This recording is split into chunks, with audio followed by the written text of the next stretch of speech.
శ్రీరామ్ సాగర్ ప్రాజెక్టును మొట్టమొదటి ప్రధానమంత్రి గారు చేపడితే ఆ ప్రాజెక్టు కాలక్రమేణా అటు కరీంనగర్ వరంగల్ ఇతర ప్రాంతాలకు నీళ్లు ఇస్తూనే నల్గొండ జిల్లాకు కూడా నీళ్లు ఇవ్వాలి, ఈ ప్రాంతాన్ని పట్టి పీడిస్తున్న ఫ్లోరైడ్ సమస్యను పరిష్కరించాలి, కరువుగా ఎడారిగా మారిన నల్గొండ జిల్లా సస్యశ్యామలం కావాలి, పచ్చని పంటలు పండాలి అని ఆనాడు 40 సంవత్సరాల క్రితమే ఎమ్మెల్యేగా ఎన్నికైన దామోదర్ రెడ్డి గారు ప్రజల కోసం కొట్లాడి ఆనాడు ప్రతిపక్ష పార్టీ చంద్రబాబు నాయుడు గారు ముఖ్యమంత్రి ఉన్నప్పుడు ఉద్యమాన్ని ఉవ్వెత్తున లేపి ఈ ప్రాంత ప్రజలందరినీ కూడగట్టుకొని ఆనాటి ప్రభుత్వం మీద ఒత్తిడి తీసుకొచ్చి ఎస్ఆర్ఎస్పి స్టేజ్ 2 ప్రాజెక్టును ఆనాడు రామరెడ్డి దామోదర్ రెడ్డి గారు సాధించి ప్రజల పక్షాన విజయం సాధించారు.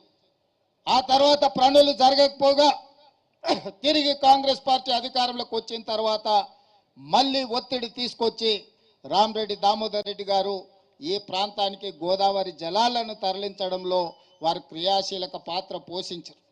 ఈ నియోజకవర్గం రిజర్వ్ కానంత వరకు ఈ ప్రాంత ప్రజాప్రతినిధిగానే కాదు, ఈ ప్రాంత ప్రజలకు ఎప్పుడూ ఒక కుటుంబ సభ్యుడిగా వారు అండగా నిలబడ్డారు. సామాన్యంగా ఆ నియోజకవర్గంలో ఎన్నికల్లో పోటీ చేయకపోతే మనం ఆ నియోజకవర్గాన్ని వదిలి ఇతర ప్రాంతాలకు పోతే ఆ ప్రజలకు అందుబాటులో ఉండే పరిస్థితులు ఈనాటి రాజకీయాలలో లేవు. కానీ రామరెడ్డి దామోదర్ రెడ్డి గారు సూర్యాపేటకు ప్రాతినిధ్యం వహించిన సూర్యాపేట ప్రాంతంలో వారు ఎమ్మెల్యేగా గెలవకపోయినా తుంగతుర్తి ప్రాంతానికి సంబంధించిన ప్రతి కార్యకర్తకు అండగా నిలబడి ఈ ప్రాంతాన్ని ఎన్నడూ వదులుకోలేదు. ఈనాడు గ్రామాన ఈ నియోజకవర్గంలో ఈరోజు కాంగ్రెస్ పార్టీ బలంగా ఉన్నది అనంటే దానికి దామన్ననే ప్రధానమైన కారణం. మీరందరూ అభిమానంగా మీరందరూ ఇష్టంగా పిలుచుకునే దామన్న టైగర్ దామన్నగా ఈరోజు తెలంగాణ రాష్ట్రంలో గుర్తింపు పొందిండు. మొన్న జరిగిన ఎన్నికల్లో 50,000 రూపాయలు కూడా లేని మందుల సామ్యల్ 50,000 పైన ఓట్ల మెజారిటీతోనే తుంగతుర్తికి ఎమ్మెల్యేగా గెలిచిండు అంటే దామోదర్ రెడ్డి గారు వేసిన కాంగ్రెస్ నియోజకవర్గం కాంగ్రెస్ పార్టీ గెలిచింది. కాబట్టి మిత్రులారా, ఖమ్మం జిల్లాలో సుజాత నగర తర్వాత పాలేరు శాసనసభ నియోజకవర్గం నుంచి ప్రాతినిధ్యం వహించిన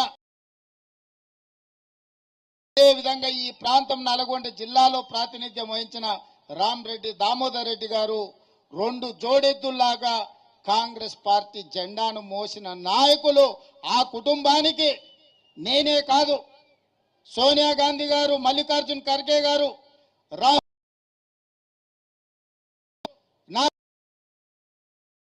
చెప్పండి, గాంధీ నిలబడతాం, మా సంతాపాన్ని తెలపండి అని చెప్పి శ్రీమతి సోనియా గాంధీ గారు, మల్లికార్జున్ ఖర్గే గారు, రాహుల్ గాంధీ గారు స్వయంగా నాకు చెప్పి వారి కుటుంబానికి పార్టీ అండగా నిలబడుతుంది, వాళ్ళను భవిష్యత్తు రాజకీయాలలో గాంధీ కుటుంబం కాపాడుకుంటుంది అని చెప్పే మాట మీ అందరికీ చెప్పాల్సిందిగా, మీ అందరికీ చేరవేయాల్సిందిగా గాంధీ కుటుంబం కాంగ్రెస్ పార్టీ అధ్యక్షుడు నాకు చెప్పడమే కాదు, రాహుల్ గాంధీ గారు స్వయంగా సర్వోత్తం రెడ్డి గారికి లేఖ రాసిండు. దామోదర్ రెడ్డి గారు చచ్చిపోయిన సందర్భంగా సంతాపాన్ని తెలుపుతూ రాహుల్ గాంధీ గారు సర్వోత్తంకు లేఖ రాయడం జరిగింది.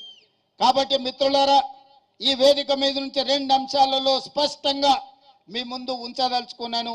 ఏఐసిసి ఆదేశాల ప్రకారం భవిష్యత్తులో ఏ అవకాశం వచ్చినా రాజకీయంగా రామరెడ్డి దామోదర్ రెడ్డి గారి కుటుంబాన్ని ఆదుకునే బాధ్యత కాంగ్రెస్ పార్టీ తీసుకుంటుంది. పెద్దలు హనుమంతరావు గారు యూత్ కాంగ్రెస్ అధ్యక్షుడిగా ఉన్నప్పుడు నాకు తెలిసి దామన్న ఆనాడు కోశాధికారిగా ఉన్నాడు. యూత్ కాంగ్రెస్ అధ్యక్షుడిగా హనుమంతరావు గారు ఉన్నప్పుడు ఈరోజు వాళ్ళ అధ్యక్షుడు ఇంకా మన మధ్యలో బలంగా గట్టిగా బల్లగుద్ది వాదించే నాయకుడిగా కాంగ్రెస్ పార్టీలో విహెచ్ గారు ఉన్నారు. దామోదర్ రెడ్డి గారి కుటుంబానికి అవసరమైనప్పుడు హనుమంతన్న కూడా మనకు అండగా నిలబడతాడు. కాబట్టి మిత్రులారా, వారి కుటుంబానికి రాజకీయపరమైన అవకాశాలు గాంధీ కుటుంబం తప్పకుండా కల్పిస్తుంది. గాంధీ కుటుంబం ఇచ్చిన హామీని ఈ వేదిక మీద నుంచి మీకు అందరికీ నేను తెలియజేస్తున్నాను. అదేవిధంగా ఈ ప్రాంత రైతాంగం కోసం ఈ ప్రాంత రైతుల కష్టాలు తెలిసిన నాయకుడిగా, వ్యవసాయం పట్ల ఉన్న మక్కువ, ఈ ప్రాంతాన్ని పట్టి పీడిస్తున్న ఫ్లోరైడ్ సమస్యని పరిష్కరించడానికి దామోదర్ రెడ్డి గారు చేసిన పోరాటం, ఈనాడు గోదావరి జలాలు ఈ ప్రాంతంలో ప్రవహిస్తున్నాయంటే వారి కృషి ఎనలేనిది.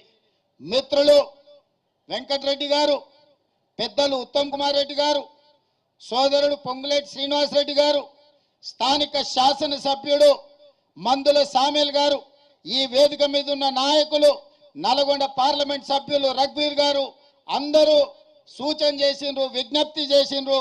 ఈనాడు ఈ వేదిక మీద ఉన్న ఏ ఒక్కరికి కూడా, ఈ వేదిక మీదనే కాదు, ఈ రోజు వారి సంతాప సభలో పాల్గొన్న దాదాపుగా 1,00,000 మంది దామోదర్ రెడ్డి గారి అభిమానులే కాదు, నల్గొండ జిల్లాలో ఉమ్మడి రాజకీయ పార్టీలు ఏవైనా సరే, కమ్యూనిస్టులు కావచ్చు, కాంగ్రెస్ కావచ్చు, ఆనాటి తెలుగుదేశం పార్టీ కార్యకర్తలు కావచ్చు, ఎస్ఆర్ఎస్పీకి రామరెడ్డి దామోదర్ రెడ్డి గారి పేరు పెట్టడంలో ఎవరికి ఎలాంటి అభ్యంతరం ఉంటుందని నేను అనుకోను.